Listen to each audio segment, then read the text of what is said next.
بسم الله الرحمن الرحيم. الحمد لله رب العالمين، وصلى الله وسلم وبارك على نبينا محمد وعلى آله وصحبه أجمعين. أما بعد، ہم لوگ منار السبیل فی شرح الدلیل للشیخ ابراہیم بن محمد بن ضویان اس کتاب اور اس میں ہم لوگ اب کتاب الصلاح شروع کیے ہیں، اور کتاب الصلاح ہم لوگ شروط الصلاح یہاں سے ہم لوگ آغاز کر رہے ہیں۔ ہم لوگوں نے اس کی ابتدائی چند سطریں پڑھ لی تھی۔ اب جو شروط الصلاح ہیں اس میں پانچویں شرط الخامس دخول الوقت، یہاں سے ہم پڑھنا ہے۔ جی شیخ شروع کریں۔ بسم الله الرحمن الرحيم. الخامس دخول الوقت. قال تعالى أقم الصلاة لدلوك الشمس. قال ابن عباس دلوكها إذا فاء الفيء. وقال عمر رضي الله عنه الصلاة لها وقت شرطه الله لا تصح إلا به، وهو حديث جبريل حين أما النبي صلى الله عليه وسلم بالصلوات الخمس ثم قال ما بين هذين وقت، رواه أحمد والنسائي والترمذي بنحوه. فوقت الظهر من الزوال إلى أن يصير ظل كل شيء مثله سوى ظل الزوال، ثم يليه الوقت المختار للعصر حتى يصير ظل كل شيء مثليه سوى ظل الزوال، ثم هو وقت ضرورة إلى الغروب، ثم يليه وقت المغرب حتى يغيب الشفق الأحمر، ثم يليه الوقت المختار للعشاء إلى ثلث الليل الأول، ثم هو وقت ضرورة إلى طلوع الفجر، ثم يليه وقت الفجر إلى شروق الشمس، لحديث جابر أن النبي صلى الله عليه وسلم جاءه جبريل عليه السلام فقال قم فصلي، فصلى الظهر حين زالت الشمس، ثم جاءه العصر فقال قم فصلي، فصلى العصر حين صار ظل كل شيء مثله، ثم جاءه المغرب فقال قم فصلي، فصلى المغرب حين وجبت الشمس، ثم جاءه العشاء فقال قم فصلي، فصلى العشاء حين غاب الشفق، ثم جاءه الفجر فقال قم فصلي، فصلى الفجر حين برق الفجر حين برق الفجر، أو قال سطع الفجر، ثم جاءه من الغد للظهر فقال قم فصلي، فصلى الظهر حين صار ظل كل شيء مثله، ثم جاءه العصر فقال قم فصلي، فصلى العصر حين صار ظل كل شيء مثليه، ثم جاءه المغرب وقتا واحدا لم يزل عنه، ثم جاءه العشاء حين ذهب نصف الليل أو قال ثلث الليل، فصلى العشاء، ثم جاءه حين أسفر جدا يعني. فقال له قم فصلي، فصلى الفجر، ثم قال ما بين هذين وقت، رواه أحمد والنسائي والترمذي بنحوه. وقال البخاري هو أصح شيء في المواقيت. وعن أبي موسى أن رجلا سأل النبي صلى الله عليه وسلم عن مواقيت الصلاة، قال في آخره ثم أخر المغرب حتى كان عند سقوط الشمس، ثم أخر المغرب حتى كان عند سقوط الشفق. وفي لفظ فصلى المغرب قبل أن يغيب الشفق، وأخر العشاء حتى كان ثلث الليل الأول، ثم أصبح فدعا السائل فقال الوقت فيما بين هذين، رواه أحمد ومسلم وأبو داود والنسائي. يكفي؟ ہاں جی یہ ویدرک الوقت یہ بھی ایک پیراگراف چھوٹا سا ہے۔ بتكبيرة الإحرام لحديث عائشة مرفوعا من أدرك من العصر سجدة قبل أن تغرب الشمس أو من الصبح قبل أن تطلع فقد أدركها، رواه أحمد ومسلم والنسائي وابن ماجه. والسجدة هنا الركعة، قاله في المنتقى والسجدة جزء من الصلاة، فدل على إدراكها بإدراك جزء منها، وهذا قول الشافعي. وعن أحمد لا تدرك إلا بركعة لما في المتفق عليه من أدرك ركعة من الصبح قبل أن تطلع الشمس فقد أدرك الصبح جی ويحرم تأخير الصلاة عن وقت الجواز لمفهوم أخبار المواقيت ويجوز تأخير فعلها في الوقت نعم مع العزم مع العزم. عليه لأن جبريل صلى بالنبي صلى الله عليه وسلم في اليوم الثاني في آخر الوقت. ٹھیک ہے، کافی ہے. بسم الله الرحمن الرحيم الحمد لله رب العالمين وصلى الله وسلم وبارك على نبينا محمد وعلى آله وصحبه أجمعين أما بعد. ہم لوگ آج منار السبیل فی شرح الدلیل، یہ اس کتاب میں ہم لوگ آج باب شروط الصلاح پڑھنے جا رہے ہیں، اور باب شروط الصلاح میں ہم لوگ بعض شرطیں پڑھ چکے ہیں جو شرط صحت کی، جیسے شروط صحت الصلاح میں العقل، الاسلام، العقل، التمیز، یہ ہے، اور اسی طرح طہارت بھی ہے. شرط الوجوب میں دخول الوقت ہے. اس کا مطلب یہ ہے کہ اگر آپ مسلمان ہیں، عقل مند ہیں، بالغ ہیں یا ممیز ہیں اور طہارت کے ساتھ بھی ہیں، تو مطلب یہ ہے کہ 4 شرطیں گویا کہ آپ کے پاس پائی گئی ہے. یہ شروط صحت ہے، یہ آپ اس کے لیے اپنے طور پہ تیار ہیں. لیکن دخول الوقت ایک ایسی شرط ہے جس میں آپ کا کوئی اختیار نہیں. دخول الوقت یہ اللہ رب العزت کی مرضی کے مطابق وہ اپنے وقت پر سورج چاند چلتے ہیں، اور ان کے ڈھلنے سے، ان کے غروب ہونے سے، ان کے نکلنے سے، یہ اللہ تعالیٰ نے نمازوں کے اوقات کو مرتبط کر رکھا ہے، اس سے تعلق اس کا رکھا ہے. یہاں سب سے پہلے جیسے اللہ تعالیٰ کا ارشاد ہے اقم الصلاة لدلوک الشمس، نماز قائم کریں سورج کے زوال ہونے پر. دلوک ای زوال. حضرت ابن عباس رضی اللہ عنہ کا قول ہے دلوکها اذا فاء الفی، جب سایہ شروع ہو جائے. زوال جب ہوتا ہے تو سایہ شروع ہوتا ہے. اور یہاں پر ایک ایسے عموماً اس میں خاص طور پر تفریق نہیں کی جاتی، لیکن پھر بھی یہ فرق ہے کہ ظل کہتے ہیں اس سائے کو جو زوال سے پہلے کا، زوال سے پہلے آپ دیکھتے ہیں سایہ درخت کا. زوال سے پہلے کا مطلب یہ ہے کہ بالکل جب سورج سر پہ ہو اس وقت کی بات نہیں. 9-10 بجے بھی سایہ پڑتے ہیں، درختوں کا سایہ پڑتا ہے ایک طرف، گرچہ کہ وہ دوسری جانب اس کا رخ رہتا ہے. تو اس صورت میں جو سایہ پڑتا ہے جب زوال سے پہلے کا سایہ، اس کو کہتے ہیں الظل. اور سورج نکلنے کے بعد کا جو سایہ ہے وہ ہے الفی. اسی لیے انہوں نے کہا اذا فاء الفی، جب زوال کا سایہ شروع ہو جائے.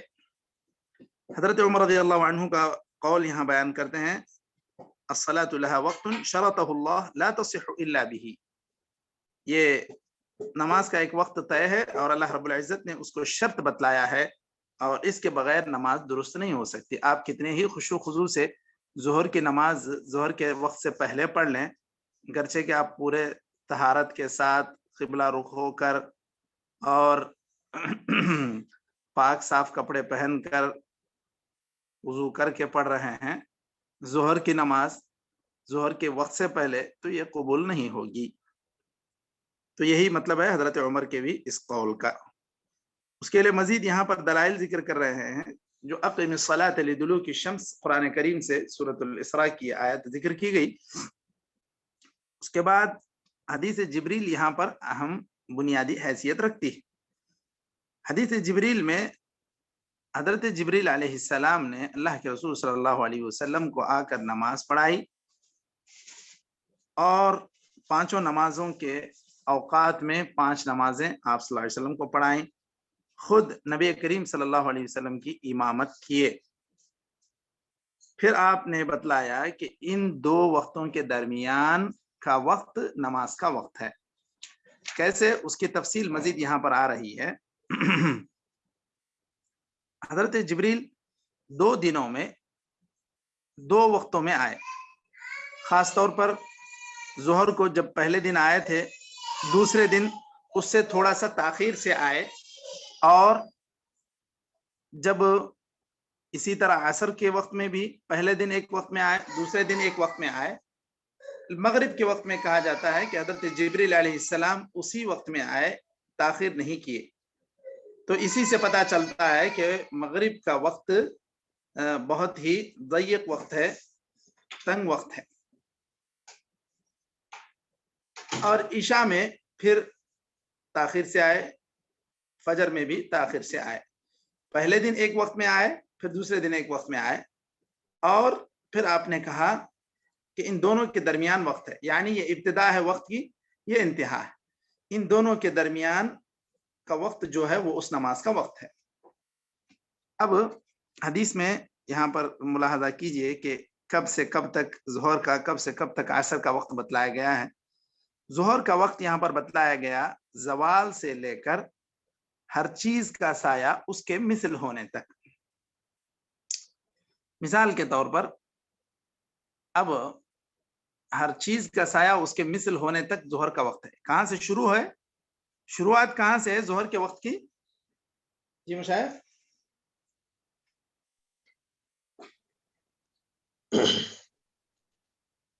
جب سایہ شروع ہو جاتا۔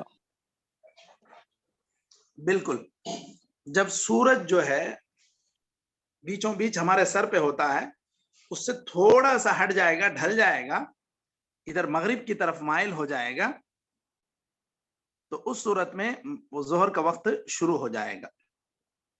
یہی ہے دلوک الشمس ای زوال الشمس۔ یہاں سے لے کر ہر چیز کا سایہ اس کے مثل ہونے تک۔ مثال کے طور پر ایک انسان ہے 5 فٹ کا، تو اب ظہر کا وقت جیسے مثال مان لیں، اب جو یہاں پر تو اول وقت میں ہی نماز پڑھی جاتی ہے، 11:28 پہ زوال ہوا ہے، تو پھر 2:55 میں ان دونوں کے درمیان جو وقت ہے 11:30 سے 12:30، 1:30 مطلب 1.5 2.5 اور ادھر 25 منٹ، تو مان لیں کہ 3.5 گھنٹے کا یہ وقت ہے۔ سورج زوال ہونے سے لے کر یہاں کے وقت میں، یہاں کے وقت کے اعتبار سے وہاں عصر تک تقریباً 3.5 گھنٹے کا وقت ہے، کہ اس گھنٹے اتنے وقت میں سورج زوال کے بعد سے لے کر ہر چیز کا سایہ اس کے مثل ہو جاتا ہے۔ مثال کے طور پر ایک آدمی جو ہے 5 فٹ کا ہے، وہ دیکھے گا زمین میں اپنا سایہ کھڑے ہو کر، تو اس کو نظر آئے گا اس کا سایہ اتنا 5 فٹ ہو گیا، تو یوں سمجھیں کہ اب ظہر کا وقت ختم ہو گیا، اب عصر کا وقت شروع ہو رہا ہے۔ یہاں پر ایک چیز یہ غور کرنے والی ہے، وہ آئندہ بھی آئے گی، اس کی وضاحت بھی وہ کریں گے، کہ سوا ظل الزوال یہاں پر ہے، دیکھیے، انہوں نے کہا وقت الظہر من الزوال الى ان يصير ظل كل شيء مثله سوا ظل الزوال، زوال کے سائے کے علاوہ، مطلب زوال کا سایہ اصغر ظل، چھوٹا سا سایہ جب زوال ہو گیا بول کر معلوم ہوا، تو یہاں سے اس کے بعد سے ہی ایک ہر چیز کا سایہ اس کے مثل شمار کیا جائے، وہاں تک ظہر کا وقت ہے۔ تو یہ ظل الزوال جو ہے چھوٹا سا سایہ، تھوڑا سا سایہ، اس کے علاوہ آدمی کا سایہ گویا کے برابر ہر چیز کا سایہ، جیسے آپ کوئی بڑی چیز کھڑا کیے ہیں، تو ایک بڑا ڈنڈا بھی اگر آپ کھڑا کرتے ہیں اس کے برابر سایہ ہو جاتا ہے، تو وہاں تک ظہر کا آخری وقت ہے، اس کے بعد سے عصر کا وقت شروع ہو جائے گا۔ سوا ظل الزوال ثم يليه الوقت المختار للعصر، تو ظہر کا وقت انہوں نے بیان کیا زوال سے لے کر ہر چیز کا سایہ اس کے مثل ہونے تک، یعنی برابر، بس ایک اس کا سایہ ایک ہی اس کے ایک سائز کے برابر ہو. بس 5 فٹ کا آدمی ہے یا 5 فٹ کا ڈنڈا ٹھہرا کیے ہیں، تو 5 فٹ کے اس لکڑی کے برابر اگر سایہ 5 فٹ یا تھوڑا اس سے زیادہ ہو جائے تو یہاں تک ظہر کا وقت رہتا ہے، اور ظہر کا یہ آخری وقت ہے. پھر اس کے بعد سے عصر کا وقت شروع ہوتا ہے. یہاں پر بتا رہے ہیں ثم یلیہ الوقت المختار للعصر، عصر کا افضل وقت یا اول وقت یہاں سے شروع ہوتا ہے، اور عصر کا آخری وقت یا اس کا جو آخری اس کا وقت ہے وہ کہاں تک ہے؟ یہاں تک کہ ہر چیز کا سایہ اس کے 2 گنا ہو جائے. مثلے کا مطلب اس کے 2 گنا. جیسے اگر 5 فٹ کی لکڑی آپ کھڑا کے ناپ کے دیکھ رہے ہیں تو 10 فٹ سے زیادہ جب اگر سایہ ہو جائے تو یوں سمجھیے کہ اب عصر کا وقت وہاں تک ہے، اس کے بعد سے عصر کا وقت گویا کہ ختم ہو رہا ہے. سوا ظل الزوال ثم هو وقت ضرورت الى المغرب، اس کے بعد جو وقت ہے، مان لیں کہ آج کل جو ہے سورج ڈوب رہا ہے 5:11 کیا مشائخ 5:06 میں ہے جی مغرب کا وقت ہے. ہاں مغرب کا وقت 5:36 پہ ہے نا اذان؟ اچھا 5:36 میں ہے جی ہاں. تو 5:36 ہے نا. تو اب اگر مان لیں کہ مثلین تک سایہ 5:15 تک رہتا ہے یا پھر 5:10 تک رہتا ہے، یہ جو 20-25 منٹ ہیں یہاں وقت ضرورہ اس کو کہا گیا. وقت ضرورہ مطلب یہ کہ کوئی انسان سو گیا تھا، وہ نماز پڑھا نہیں، سو گیا تھا، اب اٹھ کے دیکھا ابھی سورج غروب ہونے میں بس 20 منٹ ہیں 15 منٹ ہیں، تو یہ اس انسان کے لیے وقت ضرورت ہے. ورنہ یہ عصر کا وقت شروع ہوتا ہے اس وقت سے جبکہ ہر چیز کا سایہ ایک مثل ہو، اور ختم ہوتا ہے اس وقت جبکہ ہر چیز کا سایہ اس کے 2 مثل ہو جائے. اب اس کے بعد سے غروب شمس تک جو وقت رہے گا یہ وقت ضرورہ کہلائے گا اس انسان کے لیے جس کی عصر کی نماز چھوٹ گئی.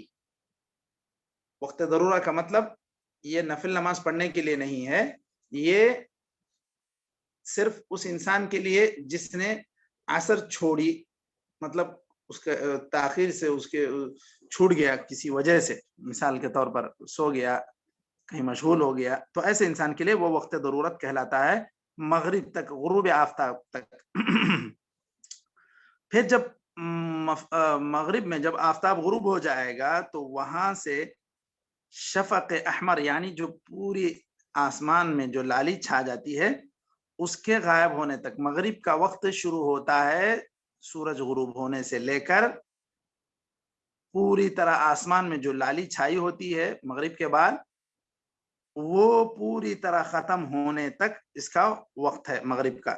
ثم یلیہ الوقت المختار للعشاء، پھر یہاں سے عشاء کا وقت شروع ہو جائے گا جب یہ لالی پوری طرح ختم ہو جائے گی. جب تک لالی ہے تو وہاں مغرب کا وقت ہے، اور مغرب کا وقت دیگر نمازوں کے مقابلے میں تنگ ہے، یعنی اس کا اتنا وسیع وقت نہیں ہے جیسے عشاء کا ہے. تو اس میں جلد سے جلد سورج غروب ہونے پر کوشش یہ ہونی چاہیے کہ نماز پڑھ لی جائے. پھر عشاء کا مختار وقت یعنی افضل وقت شروع ہوتا ہے ثلث لیل اول تک. اچھا یہاں پر ایک بات کہ یہ ثلث لیل اول یا الثلث الاخیر نصف اللیل یہ کہاں سے شمار کریں گے؟ شروع کہاں سے ہوگا، ختم کہاں سے ہوگا مشائخ؟ جی مغرب کی بعد سے لے کے مغرب کی اذان سے لے کے جی طلوع فجر تک. تو اس کو آپ تقسیم کریں. جیسے مثال کے طور پر مان لیں 9 گھنٹے کی رات ہے تو شروع کے جو 3 گھنٹے ہیں یہ ثلث لیل اول ہے، ٹھیک ہے. پھر اگر جو ہے 6 گھنٹے مکمل ہو جاتے ہیں اس کے بعد سے جو وقت شروع ہوتا ہے تو پھر وہ ثلث لیل اخیر ہوگا. ویسے یہاں پر آج کل جو تقویم ہے اس میں بھی اب جو نئی تقویم آئی ہے اس میں پیچھے کے حصے میں